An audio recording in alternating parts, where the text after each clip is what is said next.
చిన్న చిన్నవి చెప్పే కొండంత చేశారు. సోమవారం శివాలయానికే వెళ్ళాలి, శుక్రవారం అమ్మ దగ్గరికే వెళ్ళాలి అని ఒక శాసనం రాసేశారు. మిగతా రోజులను వాళ్ళ ముఖం కూడా చూడరు. శుక్రవారం కాకుండా ఆదివారం వెళ్తే అమ్మవారు ఏమైనా తంతారా నిన్ను? ఈ లోపు ఒక సొంటిగాడు వస్తాడు. సత్యనారాయణ వ్రతం చేస్తున్నప్పుడు భార్య భర్తకి కుడిపక్క కూర్చోవాలా ఎడం పక్క కూర్చోవాలా శాసనం చూసి చెప్పండి అంటాడు. ఆడికి 2 పిల్లలు ఉన్నారు అనుకో, అప్పుడు ఏడ్ చేస్తాడరా?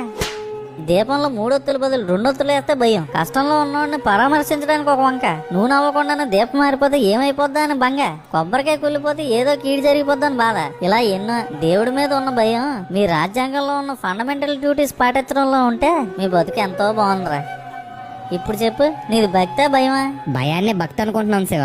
ఏదైనా చేసాక తప్పు అయిపోయిందని బాధపడే బదులు ఎందుకు ఇలా చేయమన్నారో అనేది ఆలోచించండి. దాని వెనకాల ఉన్న తాత్పర్యం అర్థమవుతుంది. గుడి, దేవుడు ధర్మానికి ధైర్యానికి ప్రతీకలే గాని మీ కోరికలు తీర్చే ఏటీఎం మిషన్లు కాదురా.